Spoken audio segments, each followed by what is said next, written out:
In 1938, Orson Welles and the Mercury Theatre on the Air stunned listeners with their radio adaptation of H. G. Wells' War of the Worlds. The broadcast was presented as breaking news, and many believed real Martian invasion was happening, causing panic in parts of the country. Fast forward to 1959, on a quiet Halloween night, a lone radio DJ decided to retell the infamous story, but this time the broadcast turned into something far stranger than anyone expected. Between the songs, static whispered secrets, blurring the lines between fiction and reality, and stirring something dark in the night.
The wind moved through the fields in long, restless sighs, sweeping up dry leaves and carrying the scent of wood smoke across the back roads.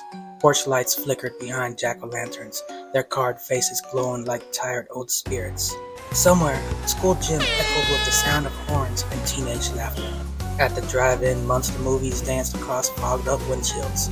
A lone radio played too loud from a convertible idling outside the diner. But farther out, past the last porch light, where the town gave way to open land, an old building blinked to life. A squat brick station with fogged windows and a crooked antenna, humming quietly to itself. Inside reels turned, tubes warmed. The red on-air light glowed like an ember. Then a voice, smooth and steady, slipped through the static. Wherever you are tonight, out in the fields, down by the diner, or curled up with cider and shadows, you're tuned in to KBRX. Your Ghost on the Wire. DJ Wells adjusted the mic with ease of a man who lived most of his life one broadcast at a time. His voice was rich and raspy, soaked in late-night coffee and too many cigarettes. He wore a velvet vest over a wrinkled button-down. His silver-streaked hair swept back from a storm cloud. There was a showman in him still, faded maybe, but not gone. And Halloween was his high, holy day. The studio buzzed gently around him, a tired old beast of tubes and wires. Dust clung to every surface. Cassette reels lined the shelves. The ashtray overflowed. Fake cobwebs drooped from the ceiling, forgotten from last year or maybe the one before. Wells leaned into the mic, lips almost brushing the grill, as the on-air light glowed red and steady. Ah, Halloween. He said, drawing it out like a favorite song. The only night the static feels like company. He loaded a reel, pressed play. The soft hiss of tape filled the silence. Now then, He continued, a grin creeping into his voice. what you're about to hear is an old scare, retuned, reworded, and legally distinct, of course. But the chills, those are still original. He paused, tapping the console with two fingers like a slow drum roll. I dare you not to spook yourself. This story once scared half the country. Will it scare you too? The broadcast played on, voices crackling and warnings blaring as time slipped quietly by. The eerie rhythm of the transmission settled into the tape's whisper, tales of invasion and panic. 20 minutes later, the phone line buzzed sharply, cutting through the low hum of static and tape hiss. DJ Wells picked it up, his voice calm and steady. KBRX, you're on the air. A woman's voice came through, trembling and breathless.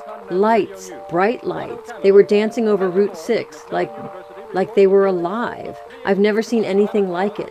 No airplane, nothing. They just hovered there, moving all around. It was terrifying. Wells chuckled softly, shaking his head. Well, maybe the ghosts are trying out new tricks tonight, or maybe some pranksters with flashlights.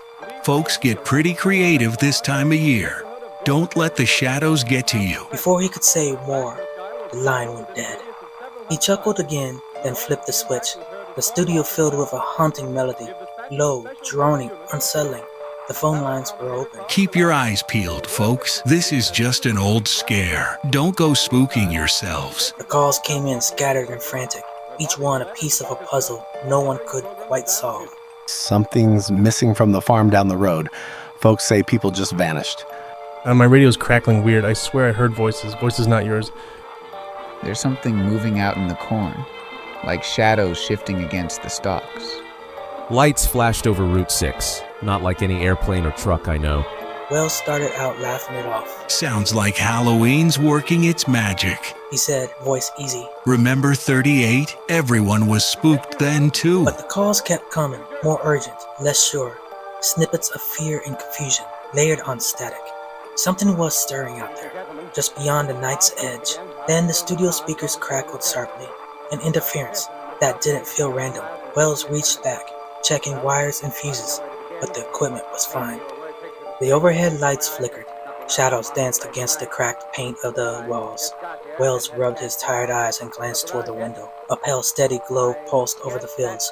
He exhaled, fingers tightening around his cigarette. Maybe it's just the gear playing tricks. Well, the coffee's finally kicking in, and the ghosts of 38 are back for a second round. Gotta love Halloween. It wasn't long before the phone buzzed again. Wells reached over for the receiver, settling back into his chair as he did. Hey, this is Calvin.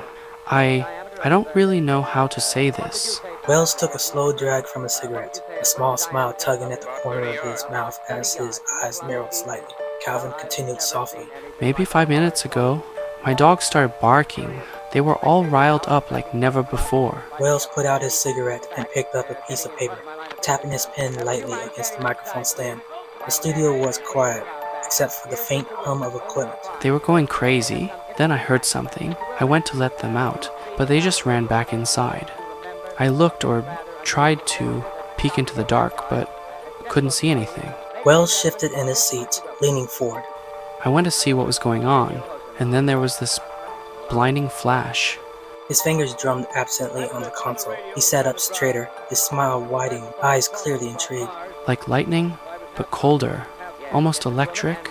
Wells exhaled slowly, glancing toward the window as the studio lights flickered briefly. It lit up the whole yard, then He rubbed his eyes and massaged his temple, waiting for Calvin to continue, but the line went dead. Wells stared at the receiver, the silence thick in the room. He set the headset down, slowly, running a hand through his hair. Well, folks, He said, voice low and serious. looks like we've got ourselves a real Halloween mystery The tonight. studio lights flickered again, shadows twisting on the cracked walls. Static hissed softly through the speakers. Wells leaned into the mic, his voice steady but charged. Don't touch that dial. Seems our night is just beginning. Static crackled softly. A calm but urgent voice broke through. We interrupt this broadcast for an important bulletin. Reports are coming in from multiple locations of unexplained lights and disturbances in the skies. Authorities are investigating, but details remain scarce. Residents are advised to stay indoors and avoid unnecessary travel until further notice. This is not a drill. We will bring you updates as they become available. Please stay tuned. Static faded into eerie silence. DJ Wells sat hunched over the mic, his voice lower now. The performative energy he'd worn like a mask all evening was faded. That was Calvin, folks. If you're still out there, kid, call back. He waited. Nothing. No ring, no crackle of a new caller, just silence. Too much of it. Outside, the wind picked up, brushing softly against the station's old windows, rattling an antenna like restless fingers. Back in the studio, a low hum began creeping into his headphones. Wells frowned and tapped the side of them, listening more closely. The hum was getting louder, not just static anymore. There was something off about it, a rhythm, maybe a pattern, like something riding the signal. He leaned toward the console, adjusting the turner a notch. It almost sounded like whispering. Not loud, just layered beneath the noise, deliberate, creeping. He held his breath, then snap. The phone lines went dead, every single one. He reached for the rotary and dialed the sheriff's office. Nothing but dead air. Next, the diner. Same result. Come on. Wells stood up, pacing the room and rubbing the back of his neck. The silence felt thick and heavy, like a fog settling in.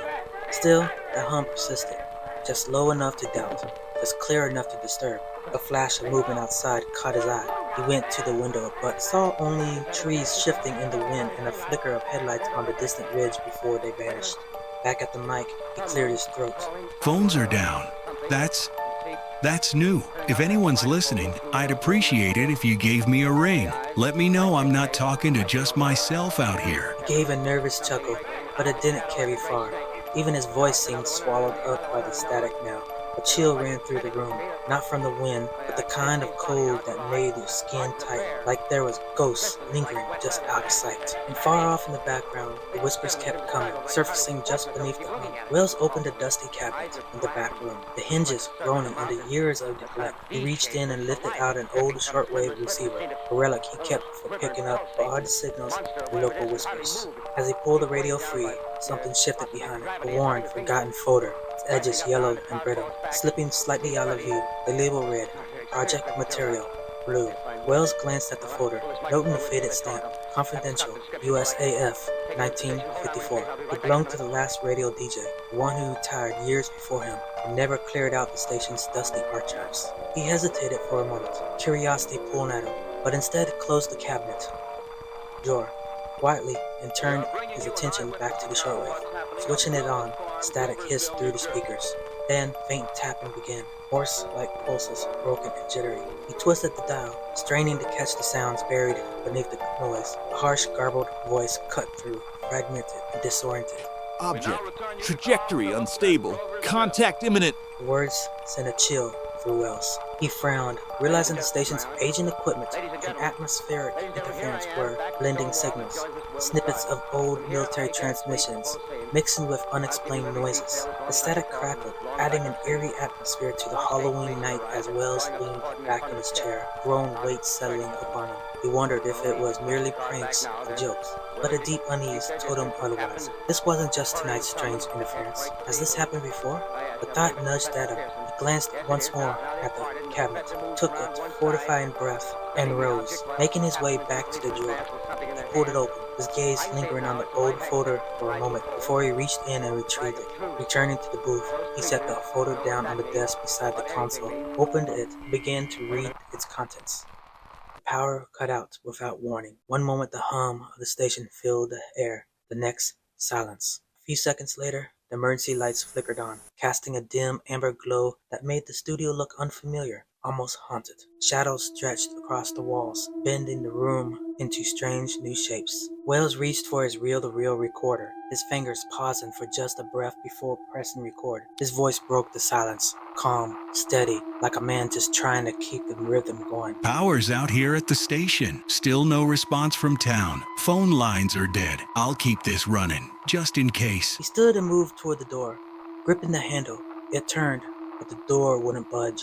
Swollen shut from the cold, maybe, or warped from years of wear. He pushed harder, but it didn't move. Then came the light, a flash, sudden, brilliant, washed through the studio window, flooding everything in a cold electric blue. For a moment, it looked like daylight, but twisted, like something beamed in from a dream you weren't meant to see. The air vibrated. A deep hum rose from nowhere and everywhere at once, pulsing through the walls, the floor, his bones. Wells stumbled back. The room tilted beneath him, dizziness hitting like a wave. He dropped to the floor, gasping, eyes blinking against the light. The whole studio seemed to breathe, light, sound, space, all pulsing in sync. And just like that, it stopped. Silence returned, but nothing felt the same. It was an eerie silence, the kind that sends chills up your spine, the kind that settles in deep, complete and heavy. The reel-to-reel tape had long since finished. The spool turned slowly, empty. No voice, no music, no ads or scheduled spots, just dead air. DJ Wells lay motionless on the floor, then a twitch, a breath, a groan. He shifted and slowly lifted himself up, unsteady. Squinting through the dim light, he tried to gather his bearings. His eyes flicked toward the broadcast booth, where the on-air sign still glowed red. Frowning, he glanced at the clock. The show should have been over by now. Dragging himself back into the chair, he rubbed the back of his neck, and his voice came. It was rough and strained. How long was I out? He whispered to the silence. There was no answer. Leaning into the microphone, he spoke again, his breath faint in the quiet room. To anyone still listening, I think the story's changed. He paused, scanning the empty booth, the silent soundboard, the lifeless tape deck. Maybe we were never meant to know everything flying above our heads. Maybe some questions stay unanswered for a reason. He opened his mouth to continue, voice low and steady. And maybe A faint, almost imperceptible sound stirred behind him. A low murmur, distant but growing. Wells paused mid-sentence. His head snapped sharply over his shoulder. The studio was empty. The sound vanished as suddenly as it had appeared. His breath caught. The room felt colder now. He lowered his eyes to the folder in front of him, scanning the brittle pages one last time before gently closing it. Then, reaching to his right, Wells pulled a vinyl record from the stack, resting beside the turntable. The worn cover read Purple People Eater. Turning back to the microphone, his voice was steady but weary. I do hope you enjoyed our broadcast. This Halloween night has been, well, something interesting. A faint smile touched his lips as he added, This song pretty much sums it up. but before he could say another word, a sharp crackle mixed with static burst through the studio. Wells' head snapped toward the sound. Then, dead air. Silence.